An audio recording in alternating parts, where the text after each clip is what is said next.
അടുത്ത വിഷയം എന്താണ്? കറൻസിയുടെ സക്കാത്ത്. കറൻസിയുടെ സക്കാത്ത് കൊടുക്കൽ പാടില്ല എന്ന്, കൊടുക്കണ്ട എന്ന് കീഴന ഉസ്താദിന് ഫത്വയുണ്ടോ? സദഖത്തുള്ള ഉസ്താദിന് ഫത്വയുണ്ടോ? ഇല്ല ഇല്ല.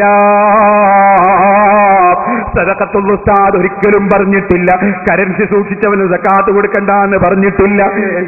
അതാ കീഴന ഉസ്താദ് ജീവിച്ചിരിക്കുന്ന കാലത്ത് തന്നെ ഞാൻ പറഞ്ഞതല്ലേ. നിങ്ങൾ എന്നെ പറ്റി പച്ചക്കള്ളം പറഞ്ഞുണ്ടാക്കിയാൽ മതിയോ എന്നാ പറയട്ടെ. ഞാനിതാ മുസ്ലിയാരുടെ ഞാൻ പഠിച്ചത് അത്തരം മഹാന്മാരെ പുസ്തകങ്ങൾ വായിച്ചിട്ടാണ്, അവരെ ഗ്രന്ഥങ്ങൾ വായിച്ചിട്ടാണ്, ഇമാമിങ്ങളെ കിതാബ് വായിച്ചിട്ടാണ്. സദഖത്തുള്ള ഉസ്താദിന്റെ ഫത്വയിൽ നിന്ന് തന്നെ ഞാൻ വായിക്കട്ടെ. ചോദ്യം: ഒരാളിൽ നിന്ന് 5000 രൂപ കിട്ടാനുണ്ട്. അയാളോട് ചോദിക്കുമ്പോൾ തരാമെന്ന് പറയുന്നുമുണ്ട്. കിട്ടുമെന്ന വിശ്വാസത്തിൽ കഴിഞ്ഞ കൊല്ലം അതിന്റെ സക്കാത്ത് കൊടുത്തു. ഇപ്പോഴും തരാമെന്ന് പറയുന്നതല്ലാതെ സംഖ്യ കയ്യിൽ കിട്ടിയിട്ടില്ല.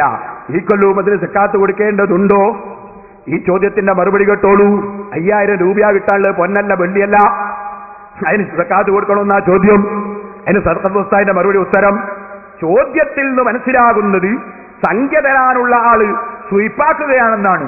അങ്ങനെയാകുമ്പോൾ കിട്ടാനുള്ള സംഖ്യ കിട്ടിയതിന്റെ ശേഷം സക്കാത്ത് കൊടുത്താൽ മതി. തുഹഫ 335 തുഹഫ ഉദ്ധരിച്ചുകൊണ്ടുള്ള മറുപടി: 5000 രൂപക്ക് സക്കാത്ത് കൊടുക്കണം. തിരിച്ചിട്ടിയാ കൊടുക്കണം. ഇല്ല സ്വീപ്പാക്കുകയാണെങ്കിൽ അല്ലെങ്കിൽ തന്നെ കൊടുക്കണം. അപ്പൊ സദഖത്തുള്ള മുസ്ലിയാര് കറൻസി സക്കാത്തിന്റെ വിഷയത്തിൽ എന്റെ സനദിലുള്ള സദഖത്തുള്ള ഉസ്താദും ഞാനും തമ്മിൽ ഭിന്നത എവിടെയാ മൗലവി? ഫിത്നയും പറഞ്ഞ് നടന്നാ പോരാ. പിന്നെ മൗലവി പറഞ്ഞ എന്താണ്? മൗലവിനെ ശരിക്ക് റെഡിയാക്കാടുണ്ടോ ഇവിടുന്ന്? ഖുർആൻ പരിഭാഷ. മൗലവി ചില പരിഭാഷ വായിച്ചു. ഞാൻ പരിഭാഷയെ ഞാൻ അംഗീകരിക്കുന്നുണ്ടോ? ഞാൻ ചോദിക്കട്ടെ, എത്ര പരിഭാഷ ഉണ്ട് കേരളത്തിൽ? ഓരോ പരിഭാഷയിലും ഓരോ നിലക്കല്ലേ ഉള്ളത്. യഥാർത്ഥ ഖുർആൻ ഏതാ മൗലവിമാരെ? പരിഭാഷ എഴുതിയവരോടാണ് എന്റെ ചോദ്യം. പരിഭാഷ എഴുതിയവരോട് ചോദിക്കാണ്. ഇതെന്റെ ചോദ്യമല്ല, ഈ കെ ഉസ്താദിന്റെ ചോദ്യമാണ്, സദഖത്തുള്ള ഉസ്താദിന്റെ ചോദ്യമാണ്, ഈ കെ എസ് മുസ്ലിയാരുടെ ചോദ്യമാണ്. ഉമർ മൗലവിന്റെ പരിഭാഷയിലുള്ളതുപോലെയല്ല അമാനിയുടെ പരിഭാഷ, അമാനിയുടെ പരിഭാഷയിലുള്ളതുപോലെയല്ല മദനിയുടെ പരിഭാഷ. ചോദിക്കട്ടെ, മൗദൂദിന്റെ പരിഭാഷ അത് മൂന്നും പോലെയല്ല, ഇതുപോലെയല്ല മറ്റൊരു പരിഭാഷ. ചോദിക്കട്ടെ, പരിഭാഷക്കാരോട് ചോദിക്കട്ടെ, ഖുർആൻ കൊണ്ട് നിങ്ങൾ എന്ത് കളിയാ കളിച്ചത്? ഖുർആൻ കൊണ്ട് നിങ്ങൾ എന്ത് കളിയാ കളിച്ചത്? ഓരോ ഖുർആൻ പരിഭാഷ ഓരോ വിധത്തിൽ അല്ല പറഞ്ഞതാണോ നിങ്ങൾ വിവർത്തനം ചെയ്തത്? എങ്കിലും എല്ലാ പരിഭാഷയും ഒരുപോലെയാകണ്ടേ? എങ്ങനെ വെവ്വേറെയാകത്? ഈ ചോദ്യത്തിന്റെ മറുപടി പറയൂ പരിഭാഷക്കാരേ. എന്നാൽ ചില പണ്ഡിതന്മാർ ജലാലൈനിയുടെ വ്യാഖ്യാനം എഴുതിയിട്ടുണ്ട്. അതുപോലെ വേറെ ചിലര് അതാ തഫ്സീറിന്റെ വ്യാഖ്യാനം എഴുതിയിട്ടുണ്ട്. ആ വ്യാഖ്യാനം എഴുതിയതിനെ ഞങ്ങൾ എതിർത്തിട്ടില്ല. എന്നാ നിങ്ങൾക്ക് കേൾക്കണോ? ഖുർആൻ പരിഭാഷ പാടില്ലെന്ന് ഈ കെ ഉസ്താദ് പറയുന്നതിന് മുമ്പ്, സദഖത്തുള്ള ഉസ്താദ് പറയുന്നതിന് മുമ്പ്, ഈ കെ ഹസൻ മുസ്ലിയാർ പറയുന്നതിന് മുമ്പ് പറഞ്ഞത് ആരാ മൗലവിമാരെ? നിങ്ങളെ സലഫിയുടെ ഒന്നാമത്തെ നേതാവല്ലേ? അങ്ങേ തലക്കുള്ള നേതാവല്ലേ? അങ്ങേ തലക്കുള്ള നേതാവാരാ? അത് ഞാനിവിടെ കേൾപ്പിച്ചു തരാ. അങ്ങേ തല മുതൽ ശൈഖുൽ ഇസ്ലാം ഇബ്നു തൈമിയ മുതൽ, അങ്ങേ തല മുതൽ ശൈഖുൽ ഇസ്ലാം ഇബ്നു തൈമിയ മുതൽ, അങ്ങേ തല മുതൽ ശൈഖുൽ ഇസ്ലാം ഇബ്നു തൈമിയ മുതൽ ഇപ്പൊ അടുത്ത് മരിച്ച നാസറുദ്ദീൻ അൽബാനി വരെ, കേരളത്തിലുണ്ടായിരുന്ന കെ എം മൗലവി മുതൽ കെ പി മുഹമ്മദ് അലി, ഉമർ മൗലവി വരെ സലഫി പണ്ഡിതന്മാരൊക്കെ പറഞ്ഞിട്ടുള്ളത്. അപ്പൊ സലഫീൽ അങ്ങേ തല എവിടെ?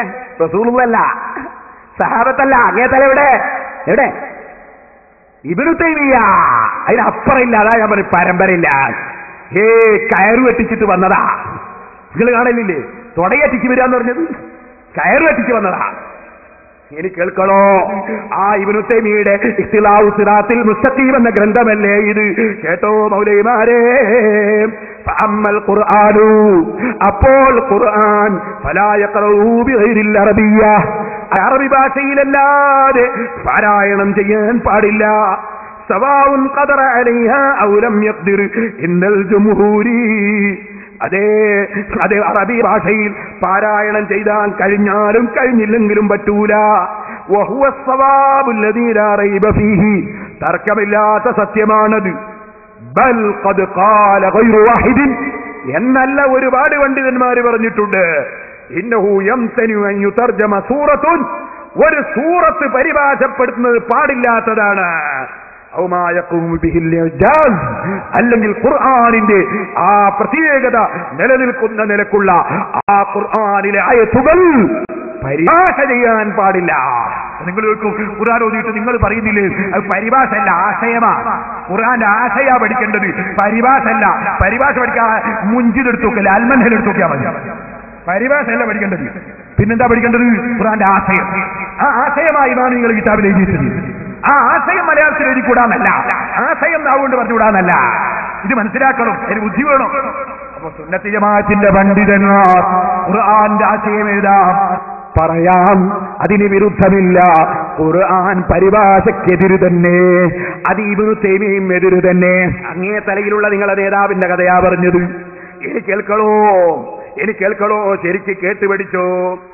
സുബ്ഹാനല്ലാഹ്, നമ്മളെ സനദ് പൊട്ടിക്കാൻ വന്നുവല്ലേ മോനെ. ഇടയ്ക്ക് ഷാഫി ഇമാമിന്റെ റിസാല വെറുതല്ല ഞങ്ങൾ ഷാഫി ഇമാമിന്റെ കൂടെ കൂടിയത്. ഷാഫി ഇമാം തങ്ങൾ പറയുന്നുണ്ട് ഭിന്നത രണ്ട് വിധം. മുസ്ലിമീങ്ങൾ പഠിക്കണം, ഇതൊക്കെ മുസ്ലിമീങ്ങൾ പഠിക്കണം. അൽഹംദുലില്ലാഹ്, നാദാപുരത്തെ എന്റെ CD ആദ്യം മുതലൊന്ന് കേൾക്കൂ മുതഅല്ലിമീങ്ങള്, ആദ്യം മുതലൊന്ന് കേൾക്കൂ മുസ്ലിമീങ്ങള്. സുന്നത്ത് ജമാഅത്ത് നിങ്ങൾ ഒരിക്കലും പഴക്കാത്ത വിധം ഞാൻ ഓരോ വിഷയങ്ങളും ഓരോ പ്രസംഗത്തിൽ പറഞ്ഞിട്ടുണ്ട്. ശരിക്കും നിങ്ങളൊന്ന് മനസ്സിലാക്കൂ. ശാഫി ഇമാം റളിയല്ലാഹു അൻഹു പറയാണ് ഭിന്നത രണ്ട് വിധം. സമസ്തയും തമ്മിൽ ഭിന്നതയില്ലേ? സമസ്തയിലെ രണ്ട് വിഭാഗം തമ്മിൽ ഭിന്നതയില്ലേ?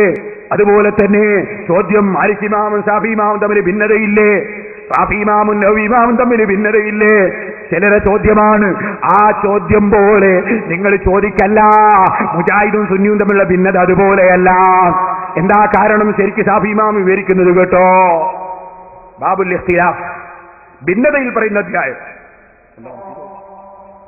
ഷാഫി ഇമാം തങ്ങൾ പറയാണ്, ഷാഫി ഇമാമിനോട് ചോദ്യം, ഫഇന്നി അജിദു അഹ്ലൽ ഇൽമി ഖദീമൻ വഹദീസൻ മുഖ്തലിഫീന ഫീ ബഅദി ഉമൂരിഹിം ഫഹൽ യസഉഹും ദാലിക.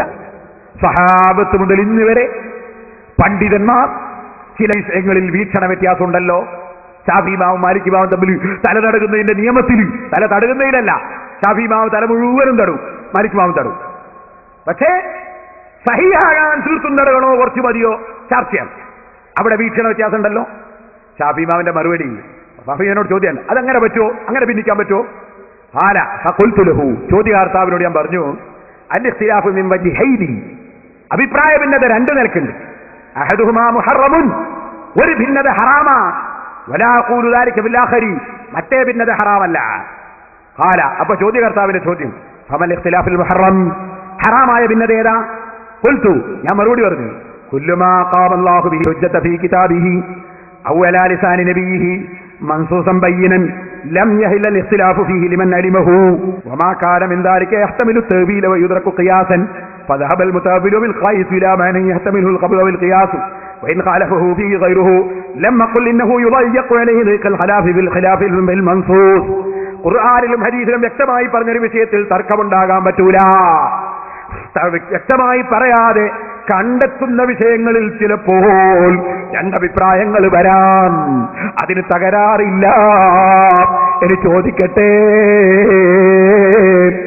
മൈക്ക് വെച്ചിട്ട് ഖുതുബ ഓതുന്നത് പാടില്ല എന്ന് ഖുർആനിൽ വ്യക്തമായി നസ്സുണ്ടോ മൗലവി? ഹദീസിൽ നസ്സുണ്ടോ മൗലവി? അല്ലെങ്കിൽ ഓതാമെന്ന് നസ്സുണ്ടോ മൗലവി? രണ്ടുമില്ലാത്തത് കൊണ്ട് തന്നെ പണ്ഡിതന്മാർക്കിടയിൽ അവിടെ രണ്ടഭിപ്രായം വരാം.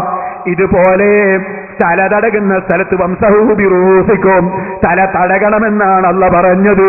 മുഴുവനും എന്നും പറഞ്ഞിട്ടില്ല, കുറച്ച് എന്നും പറഞ്ഞിട്ടില്ല.